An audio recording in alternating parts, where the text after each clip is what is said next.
Hi, crafties, and welcome to Weekend Crafting Adventures. I'm Kim, and my crafting project for this week is something that I'm really excited about. I have just completed cutting felt with my Cricut maker to create some beautiful patches that I'm appliquing onto some hats. Let me tell you a little bit about the inspiration behind this project. I am a hat girl. I love hats. I love creating custom hats, unique hats, things that are different to wear out and about.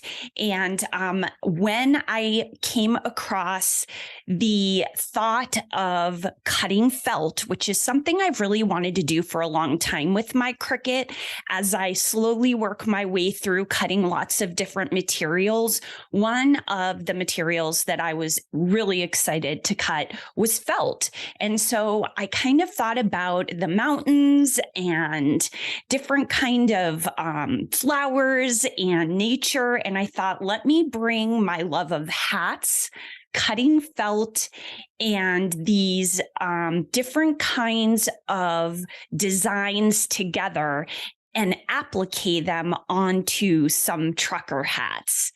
I just really thought it would be fun to create some unique and different kinds of designs that I'm putting on a trucker hat that's not vinyl.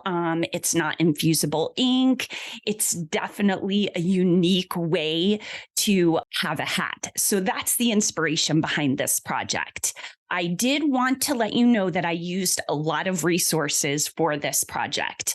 I really never have done hand embroidery before.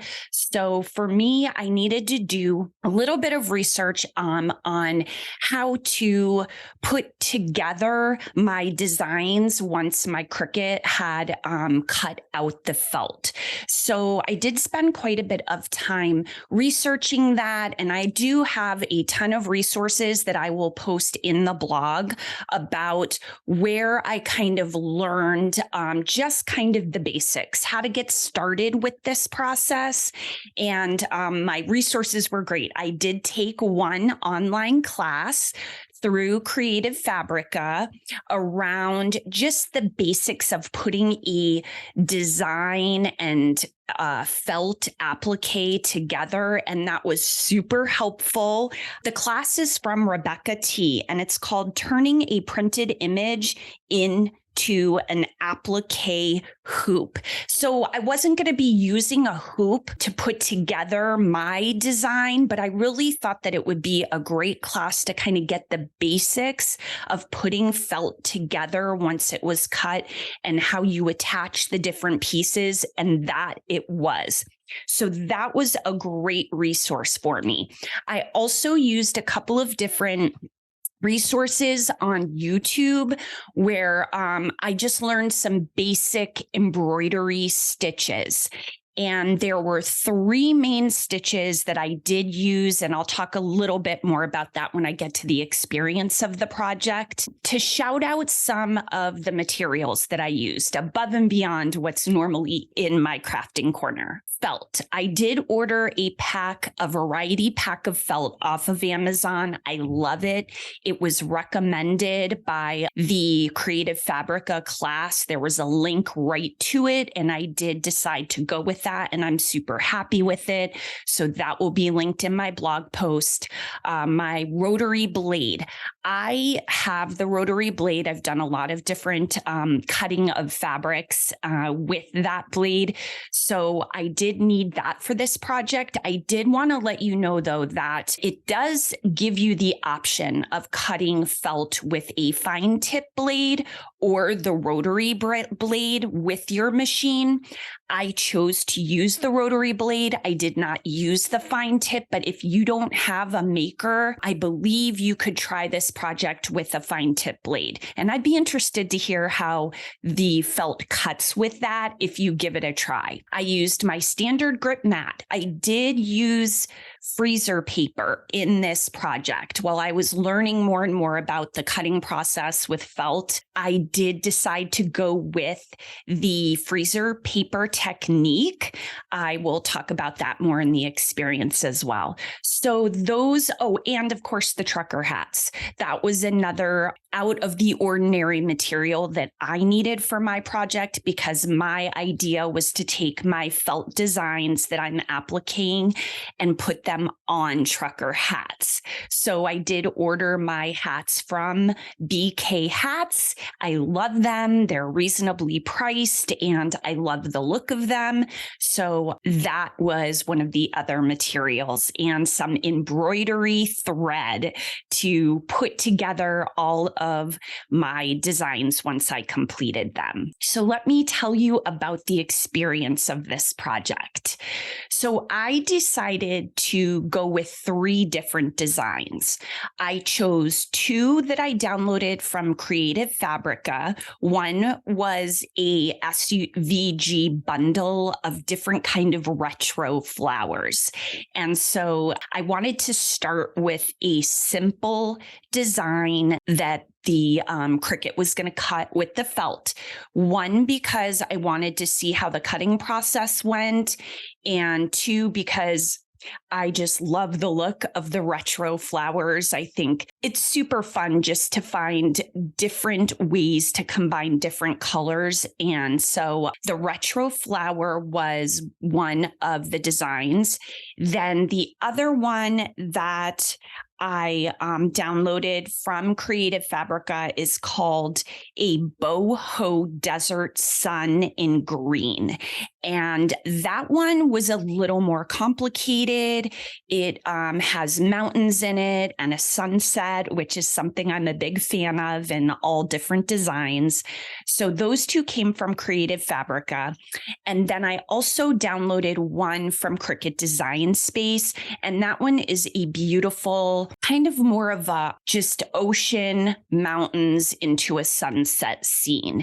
And that one it was just perfect for the size of the project that I was doing, which is about 3 inches by 3 inches, to have it look really nice on the front of the trucker hat. Before I get into the experience of this project, I just wanted to shout out that obviously I am not in my crafting corner today. I am actually in Chicago visiting family members. So I have my little project and my microphone and my laptop, and I'm doing my podcast on the go. So it's a little bit of a different scenario, but I wanted to make sure that I brought this project to you because this is such a fun project. I'm so excited about how this came out. So bear with the different lighting and the different background, and let me get into the experience. So the first thing I needed to do was prep my felt to be cut by my rotary blade on my Cricut Maker. And after reading some different information out there, I decided to go with the freezer paper method. I used freezer paper as a stencil on my Coir mat project, so I did have that laying around. And what I did was I cut out all of my felt squares, about 4 by 4 inch squares. Then I cut out freezer paper that was the same size. And using my Easy Press 2 and the freezer paper, I attached that freezer paper to the felt, shiny side down to the felt, for about 15 seconds at 330 degrees. And it was perfect. It stuck right onto the felt. So I prepped all of my felt squares like that. And then I used my standard grit mat. I placed the freezer paper to the mat. There's a couple reasons why I did this. The first one is that I really wanted to create a nice attachment between the felt and the mat, and I didn't want my felt moving around. It is a bit of a thicker fabric, and I know from past experience that my fabric can move around a bit, but I did have really really good luck with this. So I have the freezer paper against the mat that is attached to the felt. And then this is a really cool thing that I decided to do, and it actually worked really well. So I had my brayer, and I was concerned about using the brayer on the felt squares. I didn't want my felt to stretch or get real fuzzy. So once I had my felt squares with the freezer paper attached to the cutting mat, I flipped the mat over and I actually used the brayer on the back of the cutting mat in the areas where my 4x4-inch square of felt was attached to the cutting mat. This worked beautifully. So this is one of the really fun tips I have about this particular project and cutting felt, is that instead of using the brayer on top of that felt where it could get stretched or just kind of disshaped or fuzzy, I flip that mat over. The felt is attached to the freezer paper that's attached to the mat, and brayer right on top of there created a great attachment. I actually was really surprised and thrilled with the way that my Cricut maker cut the felt. The first design I cut was the retro flower, and it was beautiful. It came out so smooth, and even the small little petals and intricate pieces of the felt cut beautifully. So I was super excited and really hopeful that my more intricate designs of the mountain scenes would cut well. And they did. This Cricut maker, I'm so excited to say, did an absolutely beautiful job cutting out the felt pieces, whether they were medium-sized or actually tiny little pieces of a sunset or a mountain shadow. It did an amazing job. So I'm super excited to say that cutting the felt with the Cricut Maker is a complete success. And in fact, I really enjoyed it. And I love the way that the felt pieces can look together. The mountain scenes are beautiful. The flowers kind of fun and retro. But I really see maybe a lot more felt designs in my hat future. This is a really fun one. So I want to tell you a little bit about the hand embroidery piece and putting these felt patches onto my trucker hats. And what I made sure I did is that for each design, I created a background. I knew I wasn't going to be using a hoop. I was going to be attaching the felt pieces together on top of its own design in the back. And what I mean by that is the flower design, I cut a background flower that was exactly the same size as my design. And I had that cut out of black felt. And that way I could take the pieces and not only hand sew them together, but attach them to this base flower design. And for the two mountain scenes that I did, I just did a circle of a kind of a light off-white color felt. And that goes behind, again, the pieces of the design that I am hand sewing and embroidering onto that round background shape. What I figured that would do was to give me a little more stability and a way then to glue my design onto the front of the trucker hat before I hand sewed that on. So putting together the felt with the embroidery thread was really fun. There were three main stitches, well, one main stitch that I used with two different accent stitches. And the main stitch that I used throughout all three designs to connect each of the pieces of the design together is called the whip stitch or overcast stitch. It's kind of the same thing. And what I read and what I learned was that that really was going to be the best stitch for me. Easy for beginners and easy to kind of connect all of my little design pieces together. It worked out really well. I got better at it as I went along. By the third design, I really kind of had a good feel of how to put all of these little pieces together. And so I used that. And then on my two mountain designs, I used an accent stitch. I thought it would be fun to take a little bit of the embroidery thread and on top of the designs, just put a little bit of an accent, not over the entire thing, but just kind of add a little more of that hand embroidery that I'm learning onto the designs. And so for my design from Creative Fabrica that I used, the boho sunset in green, I used something called the chain stitch. And I just took an accent color and kind of put a little bit of the chain stitch in different places on that design just to kind of make it stand out. And then on the design from Cricut Design Space, my kind of water mountain sunset scene, I used something called the rope stitch. So just kind of continuing to add some different little details to these felt patches as I went along. This was the perfect project for me to be working on while I'm traveling because we drove to Chicago, so I worked on it in the car.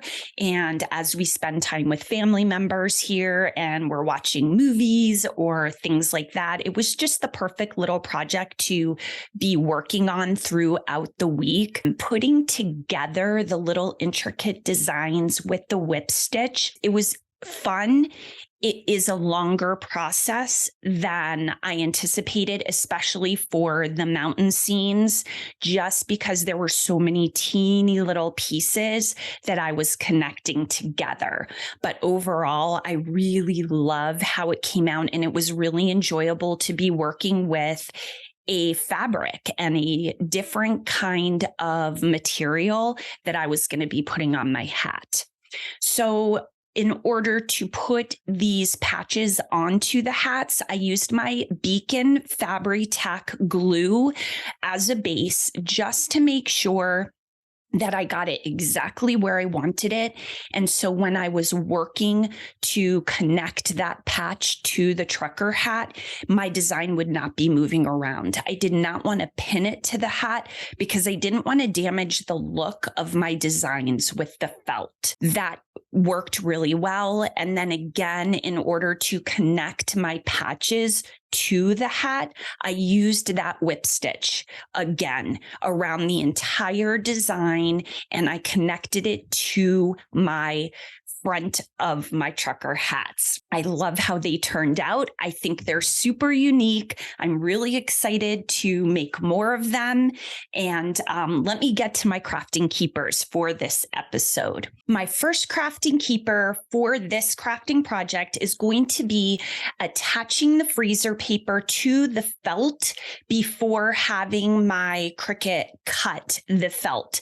And the reason this is a crafting keeper and why I love this so much is that, one, it attached beautifully to the felt. Really easy process, did not damage the felt at all.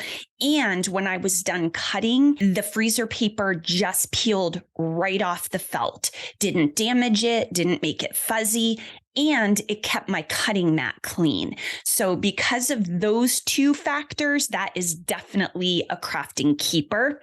My second crafting keeper for this episode is going to be that little tip I shared with you about putting those felt squares with the freezer paper onto the cutting mat, flipping the cutting mat over, and then using my brayer to really push down and securely attach that felt to the mat. That worked beautifully. And so that is my second crafting keeper for this project. My satisfaction rating for this project is absolutely a 5. I learned so much in this project. Again, I'm a hat girl. I love wearing hats and coming up with unique designs that nobody else has. And so putting together this idea of using my Cricut to cut felt, appliquing and learning some hand embroidery stitches, and then attaching them to the trucker hats. So much fun and such a great project for me this week as I'm traveling, because it really was fun to continue being creative even when I wasn't at home in my crafting corner. So that is my felt cutting trucker hat project. And until our next adventure, take care. That's all for this episode of Weekend Crafting Adventures. Now go get that Cricut machine off the shelf and get crafty. For more information on this crafting project, interesting tips, tricks, and techniques, visit wcapodcast.com. Until next time, when we embark on another adventure.